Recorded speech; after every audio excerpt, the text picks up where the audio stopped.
Ghulam, tell us how critical is Yahya Sinwar's capture to the end of this conflict in Gaza? So, Yahya Sinwar is 61-year-old Hamas leader. He has been in Israel prisons for over 2 decades. He was released in way back some years ago in, exchange, in prison exchange. Yeah. So, it is said Israel is saying that he was the mastermind behind October 7 attack. Right. Why he is important is because he is not just a military leader, he is also a mind behind Hamas. Right. While he was in jail, he didn't only learn Hebrew, he also learned Israeli culture. Right. So if you see his interviews that were released on TV, you see he looks more like an expert on Israel as well. Sinwar is important for Israel because Israel has been saying from the day one that they want to eliminate Hamas and they are targeting its leaders. And we know Israel cannot do it without entering the Gaza Strip where these Hamas leaders are hiding. Earlier we heard that he is hiding in one of the tunnels. Right. I was speaking to one of the experts in Israel for a different story that we did. I was told that he has lost all communication with his fighters, and when a leader loses all communication, he is useless. He is rendered useless. Right. He might as he's well. He's not leading them. Yeah, he no more remains a leader. And if he doesn't lead, then he's useless. And Israel is trying to get him, but again, Israel has to get him.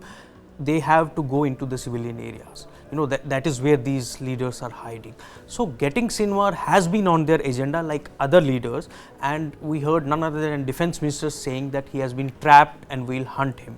So if he is hunted, it will be a big achievement for the Israelis fight to eliminate Hamas. Right. By eliminating Hamas, I don't mean that Hamas will end, because Hamas is not just the leaders, Hamas is an ideology. Right. It transcends beyond Palestinian borders. If you want to finish the leaders, and eventually you will start, it's beginning of an end for the Hamas.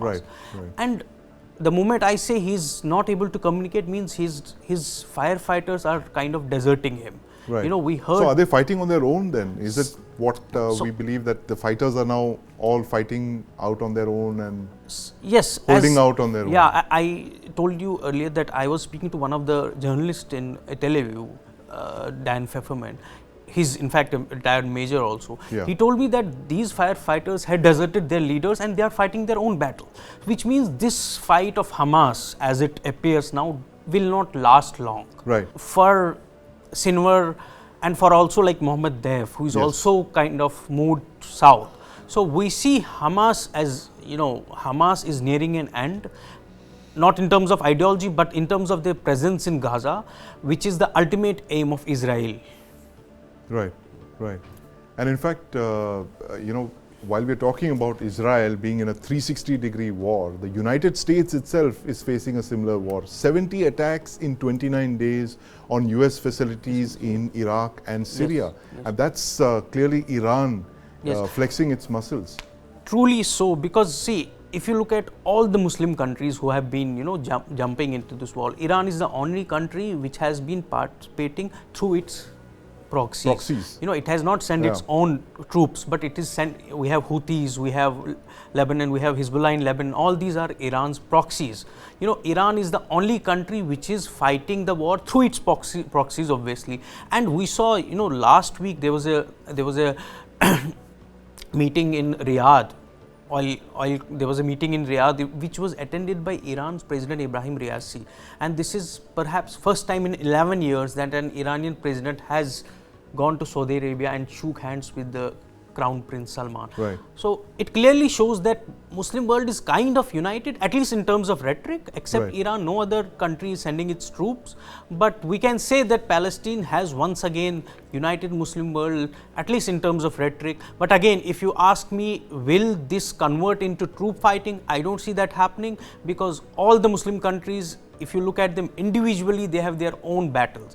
If you look at UAE wouldn't want to fight a war because it wants to project itself. It is in fact projecting itself, as somebody told me, as Switzerland of Middle East. It is selling that dream to the world. For Saudi Arabia, there is this Vision 2030. It is hosting, stars like Shakira. So again, they would want to fight, do some rhetorics around it, but they won't want to fight. They would rather be happy if the US takes on against Iran, because there is that Iran versus Saudi battle that is happening all the time.